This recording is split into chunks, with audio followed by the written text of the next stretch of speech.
A poor homeless girl was scavenging through alleys for food when she heard desperate screams. She peeked around the corner and froze.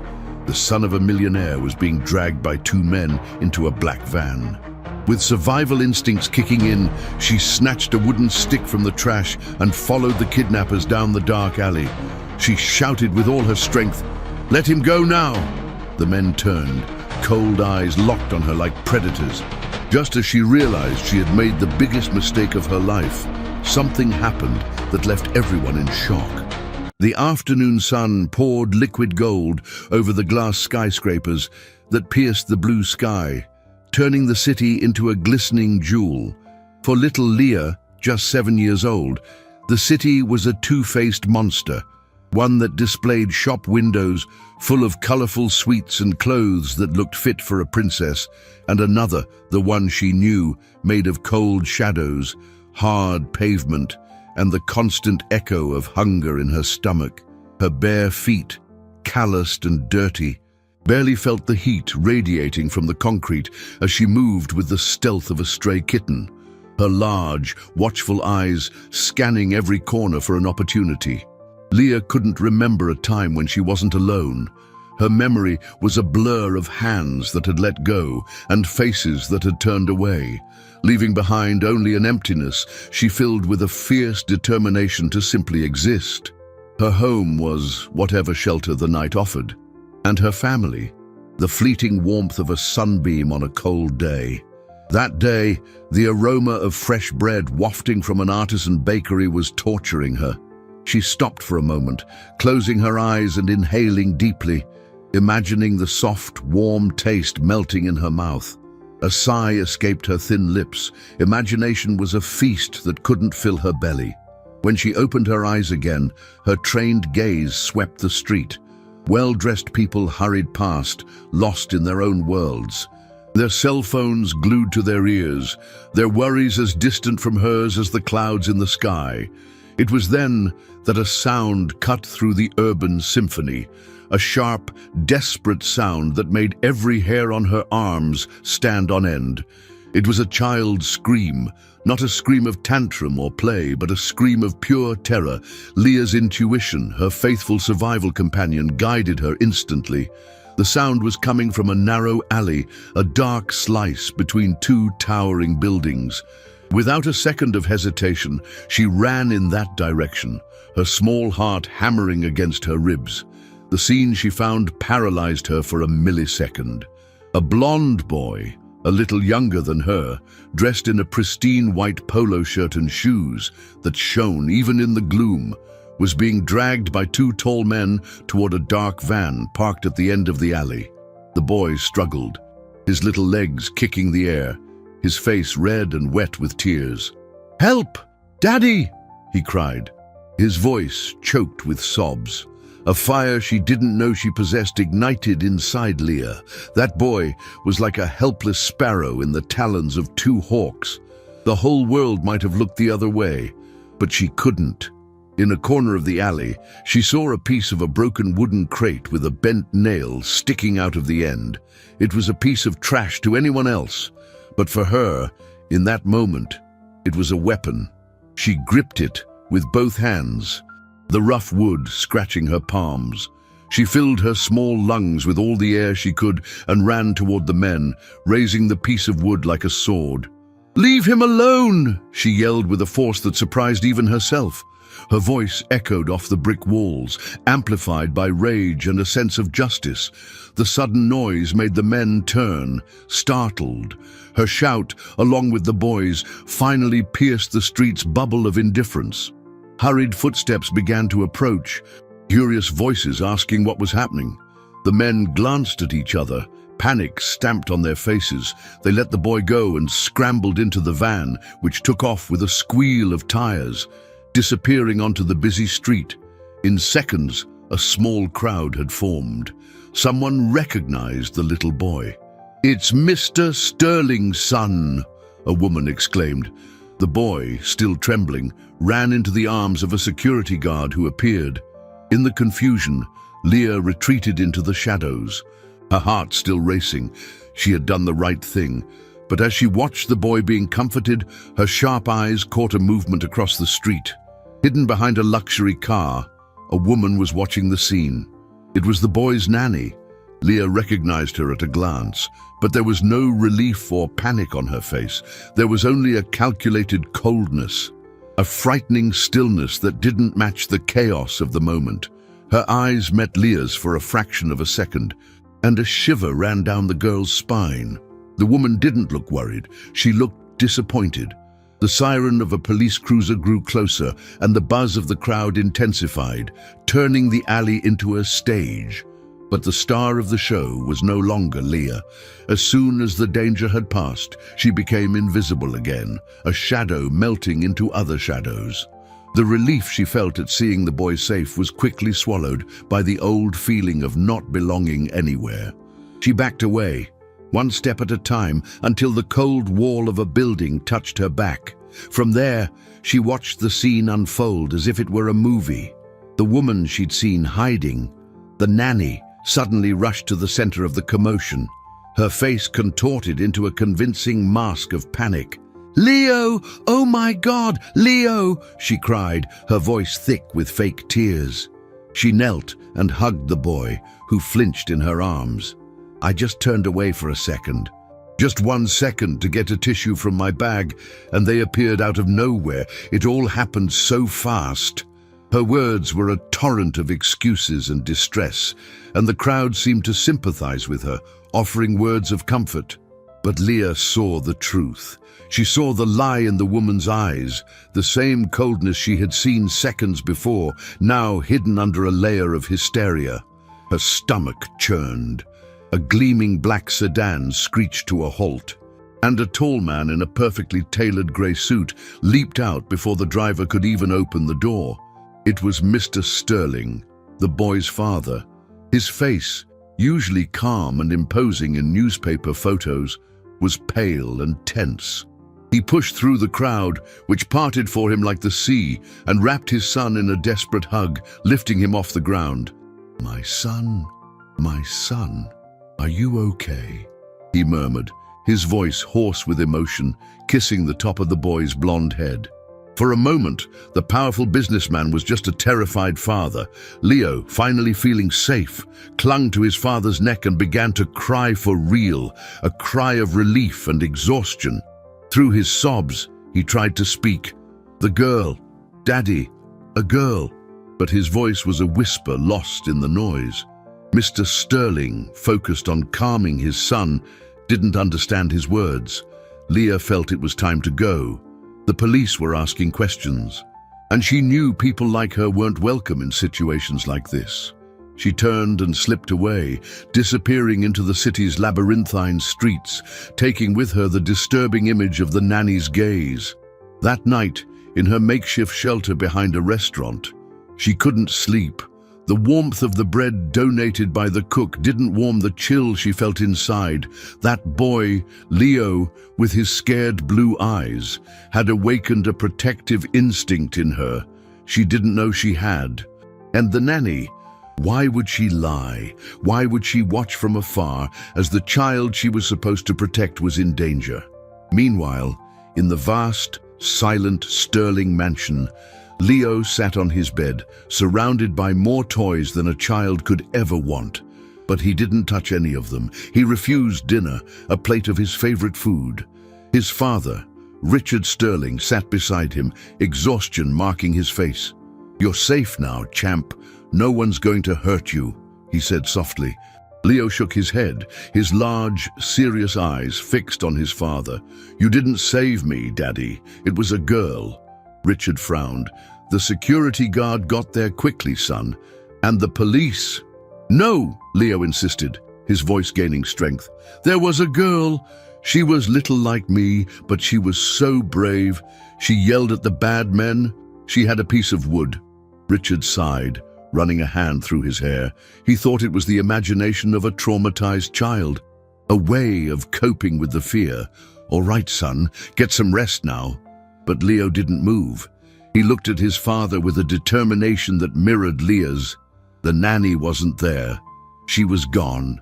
The girl helped me. We have to find her, Daddy. We have to thank her. You have to find her." The next morning dawned under a tense silence in the Sterling mansion. Richard had barely slept, the image of his son's terrified face replaying in his mind. He tried to focus on the financial reports spread across his solid mahogany desk, but the numbers danced meaninglessly before his eyes. Leo's insistence on a brave girl seemed like a childish fairy tale, a fantasy created to make sense of a traumatic event. Kids did that, he thought. They created imaginary heroes to fight real fears. Yet, the conviction in his son's voice disturbed him. It was a note of truth in the midst of chaos. When Leo walked into the office, already dressed for school but with his arms crossed and a stubborn expression, Richard knew he could no longer ignore the issue. "Dad, I'm not going to school, and I'm not eating. Not until we find the girl." His voice was quiet but firm. Richard sighed, the weight of the world on his shoulders. He looked at his son, seeing not a tantrum, but a deep, unshakable conviction. The boy was asking for help in the only way he knew how.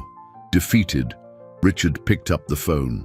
"Marcus," he said to his head of security, "I want you to find a girl, 7 years old, dark hair, barefoot. She was in the alley yesterday. Check every security camera in the area. I want her found. Now." For Leah, the morning was a repeat of the usual routine. The sun began to warm the sidewalks, and she searched for a trash can that might offer breakfast. Her thoughts, however, weren't on hunger, but on the blue-eyed boy. She wondered if he was okay, if he was safe in his giant house. The worry was a new and strange feeling, a small warmth in her chest that made her feel less alone. It was then that a man in a suit approached her. Leah flinched instinctively, ready to run. People like him usually shooed her away, but the man knelt to get on her eye level. "Are you the girl who was in the alley yesterday?" he asked in a surprisingly gentle voice. Leah just nodded, her heart pounding. "Mr. Sterling would like to speak with you. He wants to thank you." Fear gave way to confusion. Thank her. Minutes later, she was sitting on the soft leather seat of a car that smelled new, watching the city pass by through tinted windows. The car drove through imposing iron gates and stopped in front of a house that looked more like a palace. Leah entered the mansion with hesitant feet. The marble floor was so polished it reflected her dirty face like a still pool of water. The air was cool and scented with flowers she had never seen before. Everything was vast, silent, and clean. She felt like a smudge of soot on a pristine painting. Richard Sterling was waiting for her in a large room with floor-to-ceiling windows. He was even taller and more intimidating up close. He offered her a glass of juice and a plate of cookies, which she accepted with trembling hands. "My son told me you helped him," Richard began, his voice formal. "I'm very grateful. I want to give you a reward." He gestured to a thick envelope on the table, but Leah barely glanced at the money. Just then, Leo ran into the room, his face lighting up when he saw her. "You came! I knew my dad would find you!"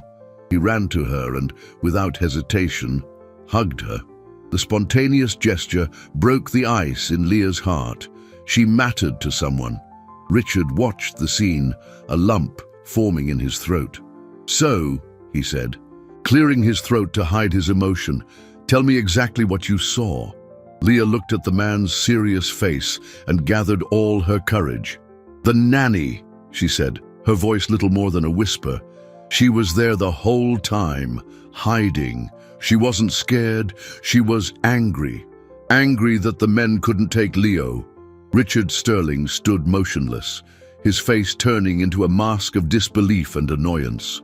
The accusation hung in the silent air of the room, a dangerous spark thrown by a street kid against one of his most trusted employees.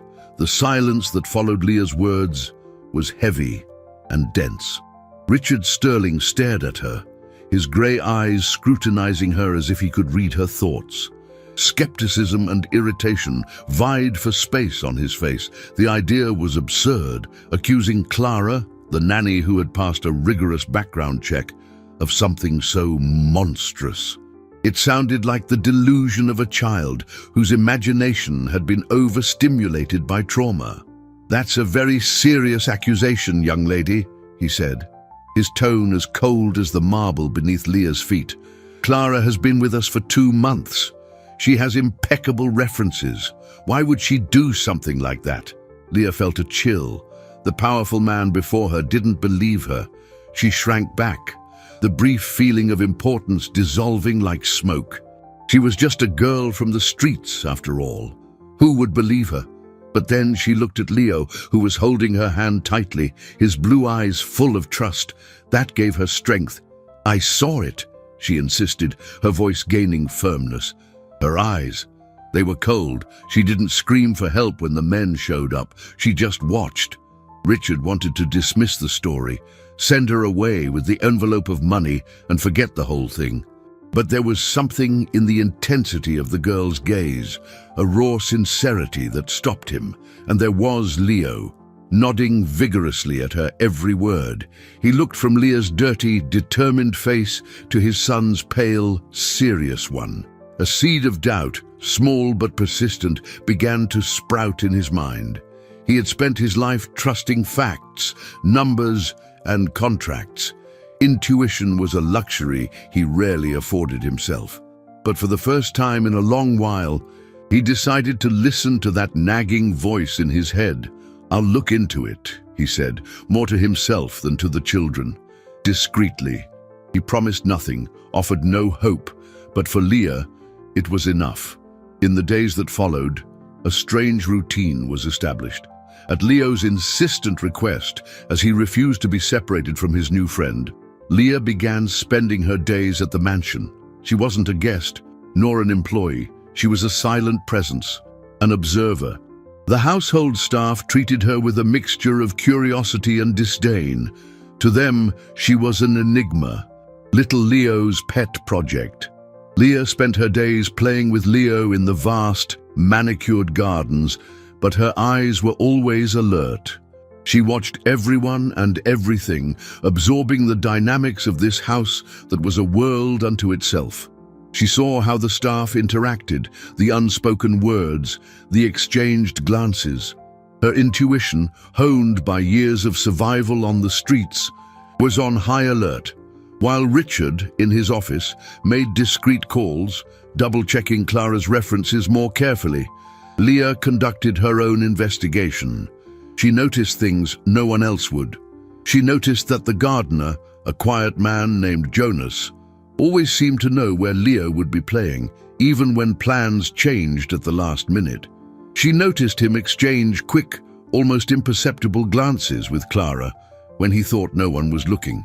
One afternoon, while playing hide-and-seek with Leo near the greenhouse, Leah hid behind some bushes. From her hiding spot, she heard Clara's voice. "Are you sure he doesn't suspect anything?" she said, her voice low and tense, coming from inside the greenhouse. A man's voice, which Leah recognized as Jonas the gardener's, replied, "He's too busy worrying about the kid. He can't see what's right under his nose." Leah held her breath, her heart pounding. They weren't in this alone. The scheme was bigger than she had imagined. She backed away slowly, as carefully as possible, so as not to make a sound.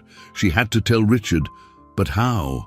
How could a girl who couldn't even read or write convince such a powerful man that a conspiracy was brewing inside his own home? She looked at the imposing walls of the mansion, which had once seemed a refuge, and suddenly they became a gilded cage, full of secrets and danger. The discovery in the greenhouse left Leah on edge. The mansion, with its silent corridors and vast rooms, suddenly felt claustrophobic, filled with whispers and secrets that only she could hear. She continued to play with Leo, laughing at his jokes and running across the lawns. But behind her smile, her mind was working non-stop. How could she prove what she'd heard? Her words alone were worthless. She needed something more, something Richard Sterling couldn't ignore. She began to watch Clara and Jonas with even sharper attention. She realized they never spoke openly, but communicated through subtle gestures. A nod of the head as they passed in the hallway, an object left in a specific spot in the garden as a signal. It was a secret language, and Leah was determined to decipher it. She noticed a pattern. Whenever Jonas trimmed the roses near the library, Clara would appear shortly after with a tea tray for Richard, lingering in the office longer than necessary. What was happening in there? Meanwhile, Richard's discreet investigation was yielding disturbing results. The agency that had provided Clara's references was, in fact, a shell company. The listed address was an abandoned building, and the phone numbers were all disconnected. The woman he trusted with his son's life was a complete fraud. The revelation hit him like a punch to the gut. He felt foolish, naive. How could he have been so blind? The accusation from the little street girl, which he had initially dismissed as fantasy, now echoed in his mind with terrifying weight. He looked out his office window and saw Leah and Leo building a pillow fort in the living room. The sound of his son's genuine laughter, something he hadn't heard in days, hit him hard. This girl, with nothing but the clothes on her back, was doing more for Leo than any expensive toy or therapy he could buy. And she had been right. He called her into his office. "Leah," he said, his tone serious and devoid of its earlier arrogance. "You were right about Clara's references. They're fake." Leah felt a wave of relief, but not triumph. There was no time for that. "It's not just her," she said quickly, seizing the opportunity. "The gardener, Jonas, he's with her. And there's someone else. A driver." Richard frowned. "The driver? What makes you think that?"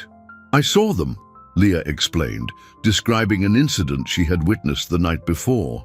She had been in the kitchen getting a glass of water when she saw one of the household drivers, a new man named Ben, slip a small envelope to Jonas near the garage.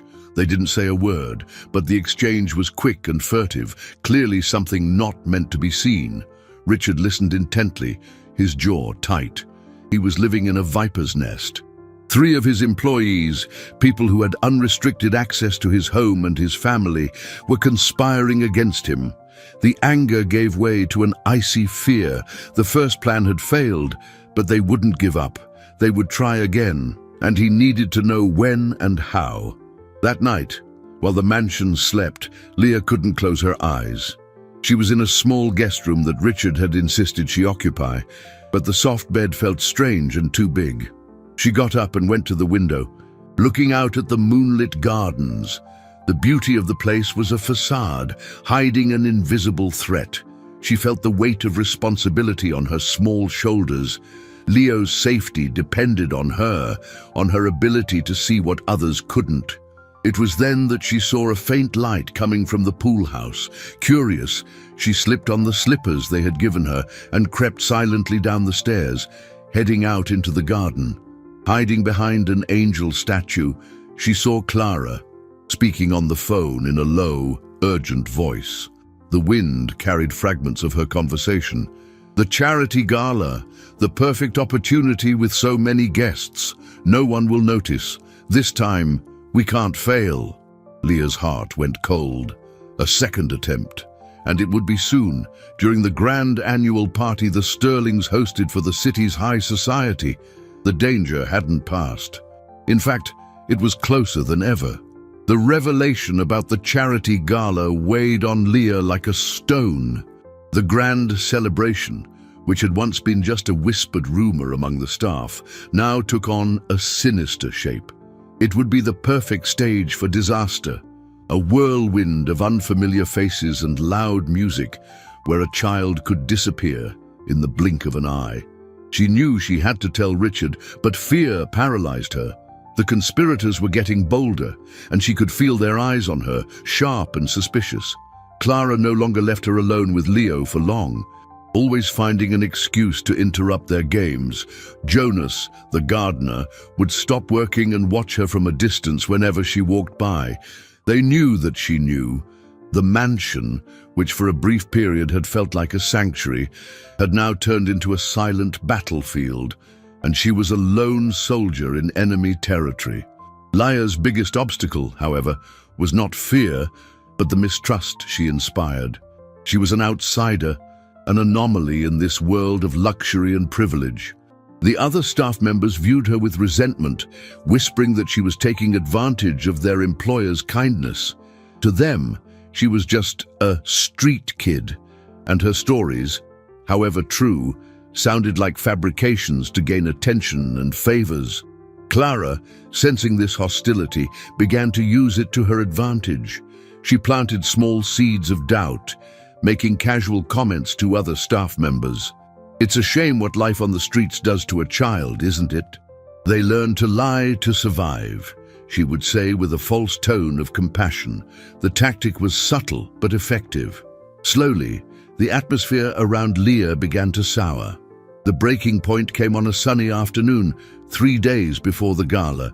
Richard's wife, an elegant but distant woman who spent most of her time traveling, was home.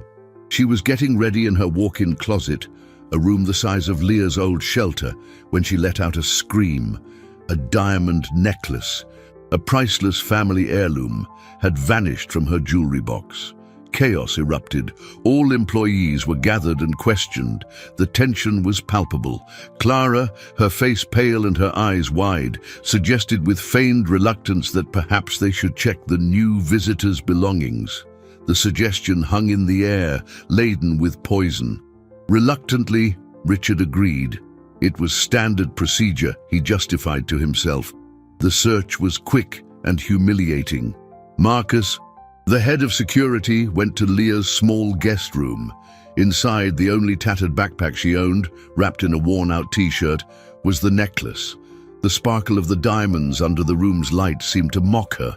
Leah gasped for air. It was a trap, so obvious and so cruel. "I didn't take it, I swear," she said, her voice trembling, looking at Richard, pleading with her eyes for him to believe her. But the evidence was irrefutable. The jewel was in her things. She saw the doubt on Richard's face, a terrible battle being waged between his intuition and the cold logic of the facts. His wife had no such doubts. "I knew it. I told you it was a bad idea to bring someone like that into our home," she exclaimed, her contempt obvious. Torn, Richard made the only decision that seemed possible. He didn't call the police. Something inside him still refused to believe Leah was guilty, but his family's safety came first. "Leah, I'm sorry," he said, his voice low and tired. "I think it's best if you go, at least for now, until we clear this up." The words hit her with the force of a physical blow. He was kicking her out. She looked at Leo, who was watching everything with tear-filled eyes, not understanding what was happening. "She didn't do it," he cried, but no one listened. Escorted by the security guard, Leah was led to the iron gates. As they closed behind her with a metallic, final click, she found herself back where she started, alone, on the street, with the weight of a false accusation and the certainty that Leo was still in terrible danger. The difference was, now she had no way to warn him. The pavement had never felt so hard and cold beneath Leah's feet. The afternoon sun, which had once warmed her face, now seemed to mock her, illuminating her defeat. Every step away from that mansion was a step back into the world she knew so well. A world of invisibility and indifference. The humiliation burned in her chest, a hot ember of injustice.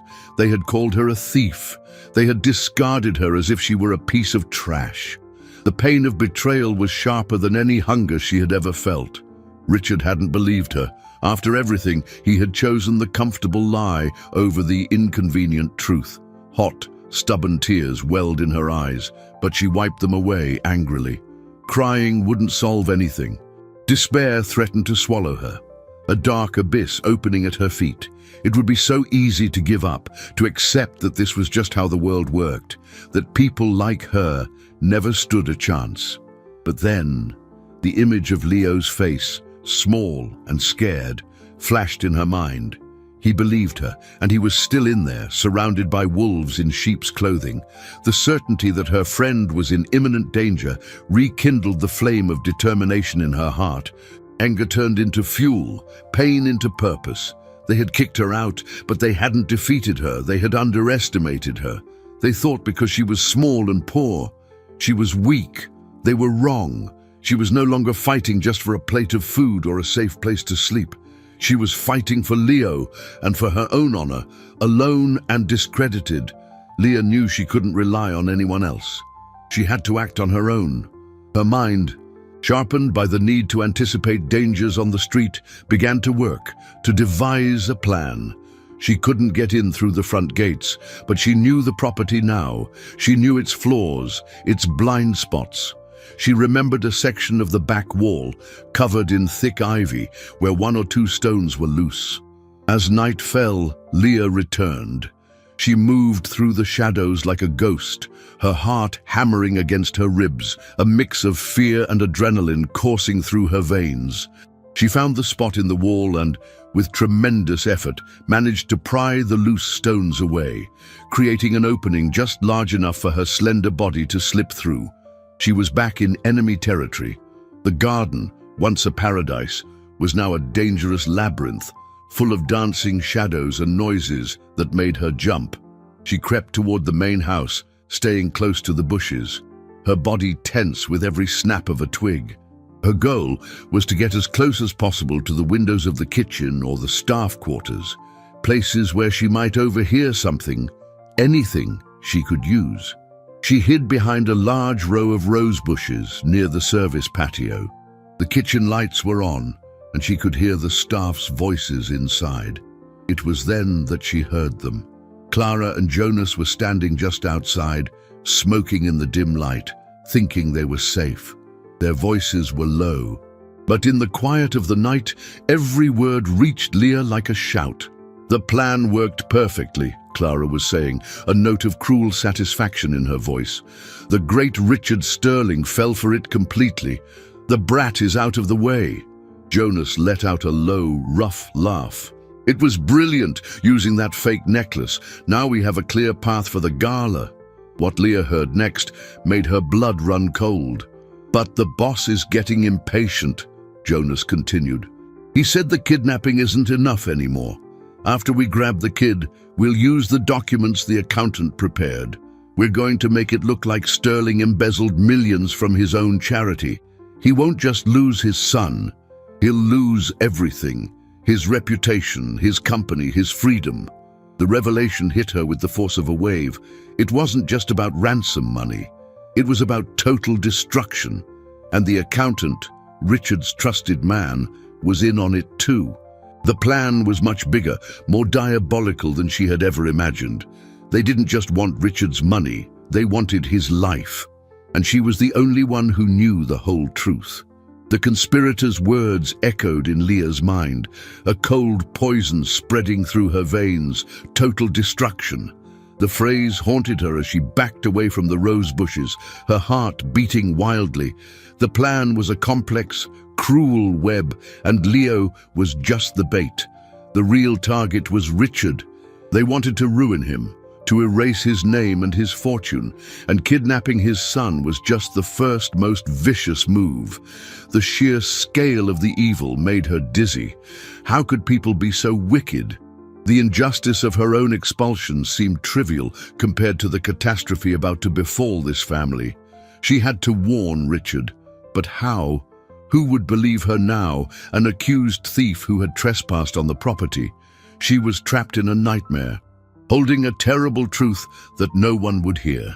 For the 2 days leading up to the gala, Leah lived in the shadows of the mansion. By day, she hid in an old, abandoned boathouse by the lake at the back of the property. At night, she took risks, creeping closer to the house to watch and listen. Hunger was a constant ache, but fear and urgency kept her alert. She survived on fruit she picked from the orchard trees and water from a garden hose. Loneliness was her constant companion, and the weight of the secret was crushing her. In her waking hours, she would see Leo playing in the garden, always under Clara's watchful eye. The boy seemed quieter, the natural joy in his eyes replaced by a shadow of sadness. He missed her, Leah knew, and seeing him so close, yet unreachable, was torture. Meanwhile, inside the mansion, Richard was immersed in his own private hell. The decision to send Leah away gnawed at him.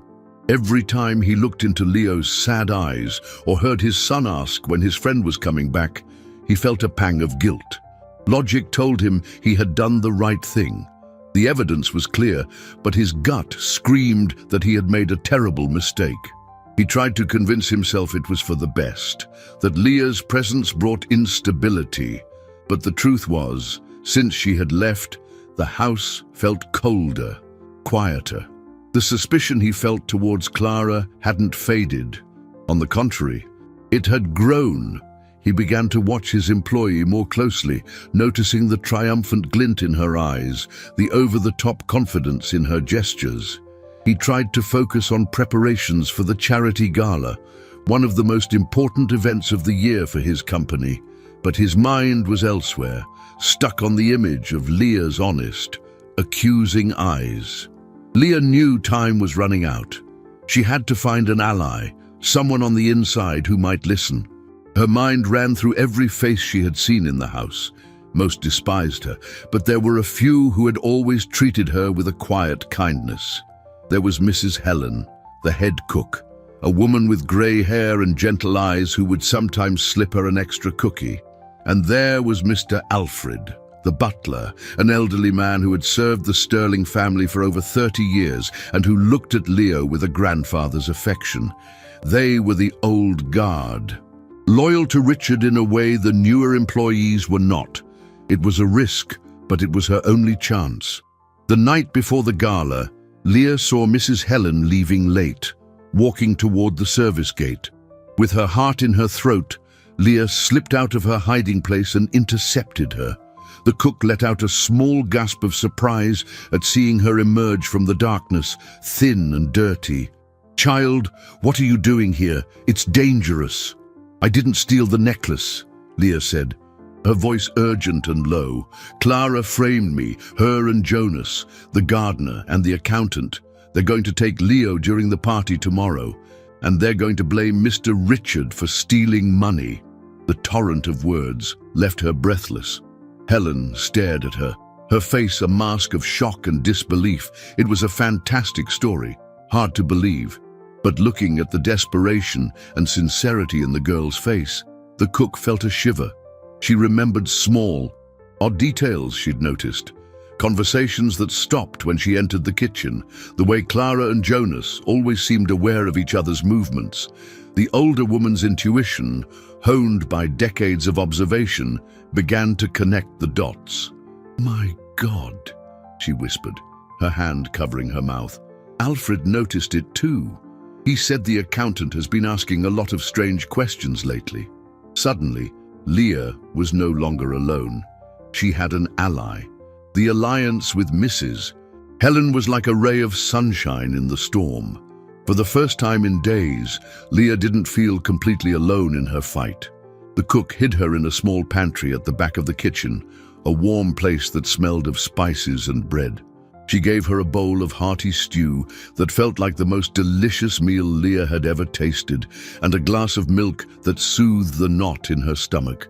While Leah ate, Helen went to find Mr. Alfred. The old butler entered the pantry minutes later, his wrinkled face etched with deep concern. He listened to Leah's story without interrupting, his intelligent eyes weighing every word. When she finished, he and Helen exchanged a look. The same silent understanding passed between them. They had served this family too long not to recognize the scent of danger. "I believe you, child," Alfred said, his voice deep and steady. "I never trusted that Clara. Eyes too close together, always watching. And the accountant, Mr. Morris, he's been very evasive lately, locking drawers, taking papers home. It's not like him." Leah's relief was so immense, she almost cried. They believed her. Together, the three of them formed an unlikely war council in the small room. A street girl, a cook, and a butler. They knew that going directly to Richard with this fantastic story, especially after the necklace incident, was risky. He might not believe them, or worse, inadvertently alert the conspirators. They needed concrete proof, something Richard couldn't deny. "The necklace," Leah said suddenly, the memory of the setup sparking an idea. "Jonas said it was a fake necklace. That means the real one must still be somewhere. Or maybe the stolen jewel never really existed." The theory was bold. What if Richard's wife had never owned that specific necklace? What if the piece planted in Leah's things was the only one that existed, created solely to frame her? It was a possibility, but proving it was another matter. Their focus shifted to the following night, the gala. It would be the conspirators' moment to act, but also their best opportunity to unmask them. They needed to find out exactly how the plan would unfold. Alfred, with his discreet presence and access to all areas of the house, would be their eyes and ears. Helen, from the kitchen, would monitor conversations among the staff hired for the event. Leah, with her ability to be invisible, would try to stay as close to Clara as possible. Night fell, and the mansion transformed. Twinkling lights were strung in the trees, tables were draped in white linen, and the sound of an orchestra tuning its instruments floated on the air. Elegant guests began to arrive, a river of silk, jewels, and expensive perfume. To Leah, hidden away, watching it all from an upstairs window, the scene was surreal. So much wealth and beauty, and beneath it all, a dark undercurrent of betrayal. Their plan hit an unexpected snag. Clara, always a step ahead, decided that Leo was too tired for the party and would put him to bed early. This meant he would be alone and vulnerable in his room, out of sight. Leah's worry intensified. Had the plan changed? She had to see for herself. Using the service corridors Alfred had shown her, she made her way to the second floor. The party music muffled her footsteps. She approached Leo's room and heard Clara's voice inside, singing a lullaby. But something was wrong. The door wasn't fully closed. Peeking through the crack, Leah saw something that made her hold her breath. Clara was standing near the window, speaking quietly on the phone.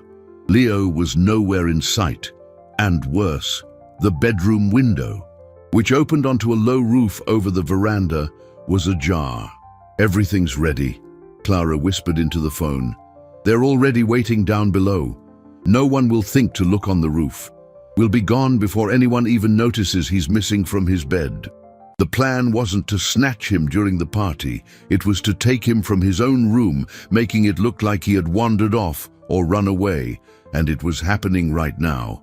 Panic threatened to choke Leah. The plan had been changed, moved up.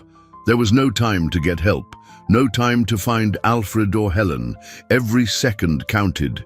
Hidden in the dark hallway, she saw Clara end the call, cast one last look at the open window, and leave the room, locking the door from the outside.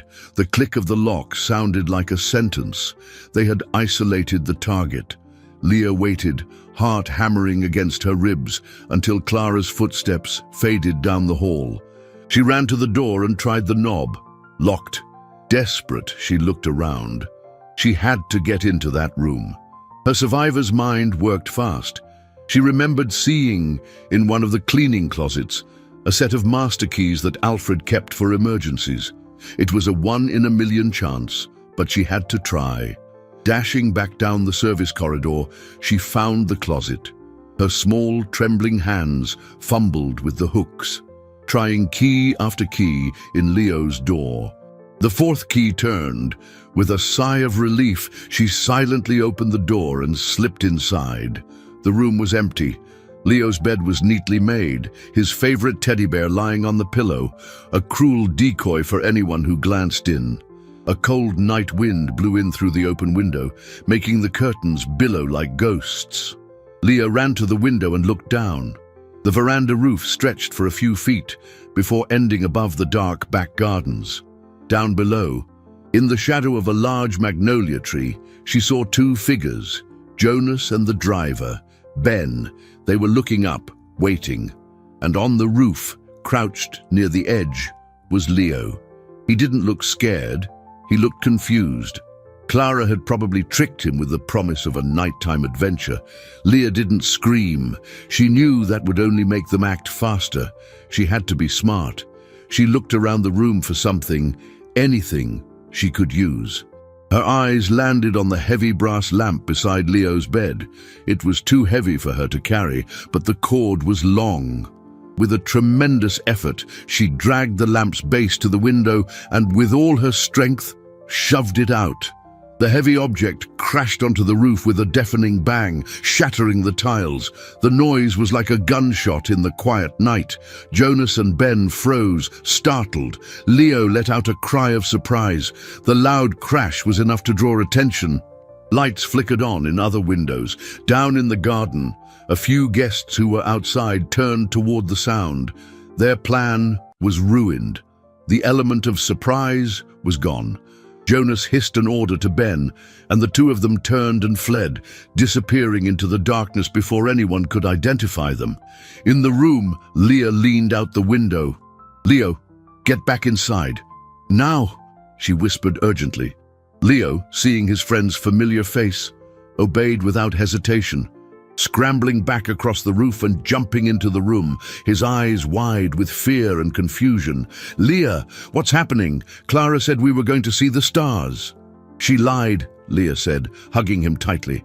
Hurried footsteps sounded in the hallway. The door flew open and Richard Sterling burst in, his face pale with dread.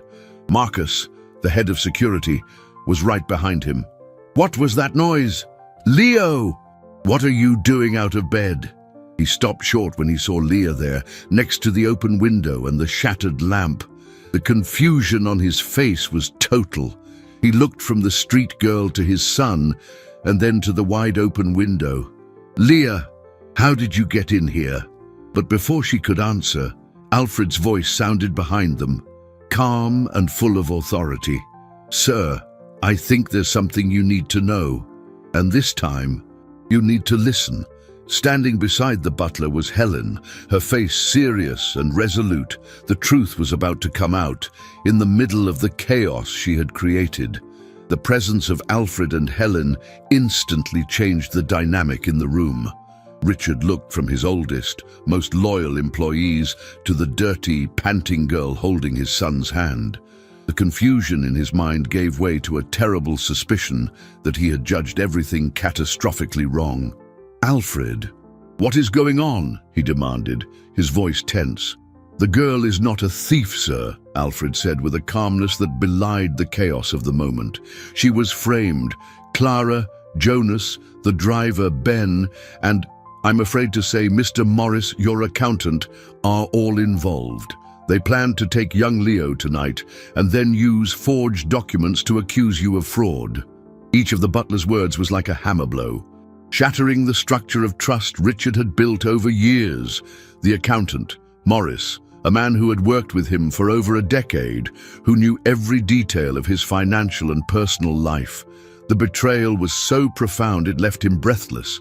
As Alfred spoke, Helen added details, describing the suspicious conversations she'd overheard, the exchanged glances, the secretive atmosphere surrounding the conspirators.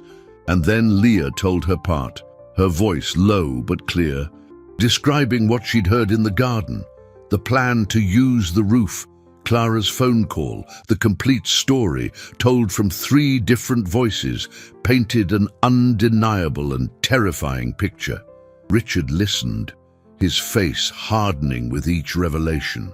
The anger he felt was cold and sharp, anger at his employees, but most of all, anger at himself, at his blindness, his arrogance. He had kicked out the one person who had tried to warn him, the only one brave enough to tell the truth. He looked at Leah, and for the first time, he truly saw her, not as a street kid, but as a protector, an unlikely hero who had risked everything for his son. An overwhelming sense of shame and gratitude washed over him. "Marcus," Richard said, his voice cutting like steel as he turned to his head of security. "Find Clara and Morris. Now. They are not to leave this property." Marcus nodded and hurried out. Speaking into his radio, Richard knelt in front of Leah. "Leah, He began, but the words failed him. "I am so sorry. I should have believed you." "It's okay," Leah whispered. "The important thing is that Leo is safe." The simplicity of her reply, her complete lack of resentment, disarmed Richard entirely. In that moment, he understood that this girl's strength came not from anger or a need for revenge, but from a pure, unshakable loyalty and sense of justice. The party downstairs continued, the music and laughter floating up to them, a surreal backdrop to the unfolding drama. But Richard Sterling's world had shrunk to this one room. The capture of the conspirators was swift and quiet. Clara was found in her room with a packed suitcase by the door, her face twisting in rage and shock when security intercepted her. Morris, the accountant, was caught in his car trying to slip out the service gates, a briefcase full of incriminating documents beside him. Jonas and Ben were located later that night, hiding out in a cheap motel on the outskirts of the city. The web of lies had unraveled, but as justice began to take its course, one question lingered. The jewel, the necklace that had been the catalyst for everything. Alfred, with his impeccable memory, recalled a crucial detail. "Sir, Mrs. Sterling has never owned a diamond necklace like that one. Her family heirloom is an emerald brooch. I polished it myself last week." The final confirmation: the necklace never existed. It was a fake, a tangible lie created for the sole purpose of destroying Leah's credibility. The revelation was the last piece of the puzzle, exposing the calculated cruelty of the plan and the absolute innocence of the girl who had unraveled it. The charity gala, which had started as a glittering affair, ended under a cloud of whispers and confused glances as discreet police cruisers arrived at the mansion. Richard Sterling, with iron composure, managed to keep most of the drama from his guests, ending the event early with a polite excuse about a family emergency. But for those who remained, the security team, the loyal staff, and the small, unlikely heroine, the night was far from over. The mansion, now silent, felt vast and empty, the festive decorations mocking the tension that filled the air. Seated in the library, a room lined with floor-to-ceiling books that smelled of leather and old paper, Richard, Leah, and Leo waited. Alfred served hot chocolate to the children, his movements calm and steady, a point of stability in the whirlwind. Richard watched Leah, who was sitting in a velvet armchair far too big for her, clutching the warm mug with both hands. She looked exhausted, the night's adrenaline giving way to a deep weariness. But in her eyes, there was a stillness, a strength that amazed him. This child, whom the world had cast aside, possessed more integrity and courage than most adults he knew. She had not only saved his son and his fortune, she had saved him from himself, from his own suspicion and prejudice. He was indebted to her in a way no amount of money could ever repay. The tensest moment was not the capture of the criminals, but what came after. The quiet, meaningful conversation between a powerful man who realized his fallibility and a girl who had never doubted her own worth, even when everyone else had. A detective, a man with a tired face and a sharp gaze, entered the library. He addressed Richard, but his eyes kept drifting back to Leah. "Mr. Sterling, the accountant, Morris, confessed to everything," he said. "It seems he's been embezzling from your company for years. The shortfall was massive. He was desperate.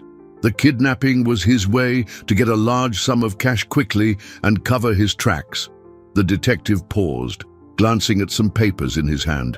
"He also confirmed that the plan to frame you was devised in case the kidnapping failed. He wanted to seize control of the company in the ensuing chaos."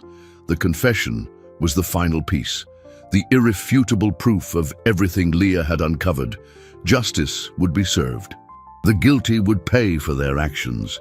But for Richard, the legal resolution was secondary. The real resolution he sought was emotional. He turned to Leah, his heart heavy with remorse and gratitude. "Leah," he said, his voice thick with emotion, There are no words to thank you for what you did. You gave me my son back. You saved my family. You saved me." He knelt in front of her, a gesture of humility that shocked Alfred, who was watching from the doorway. "I misjudged you. I cast you out of my home and my heart, and yet you came back to protect us. Can you forgive me?" Leah looked at the powerful man's face, now vulnerable and sincere. She didn't see a millionaire, but a father who loved his son. In her eyes, there was no accusation, only an understanding that was far beyond her years. "There's nothing to forgive," she said softly. "Leo is my friend." At that moment, Leo, who had been nearly asleep on the sofa, came over and hugged them both, forming a small circle of affection in the middle of the grand library. "I want Leah to stay, Daddy," he said, his voice sleepy. "Forever. She's our family now." The child's words, spoken with the purest innocence, hung in the air, weighted with an undeniable truth. It was not a request, but a declaration.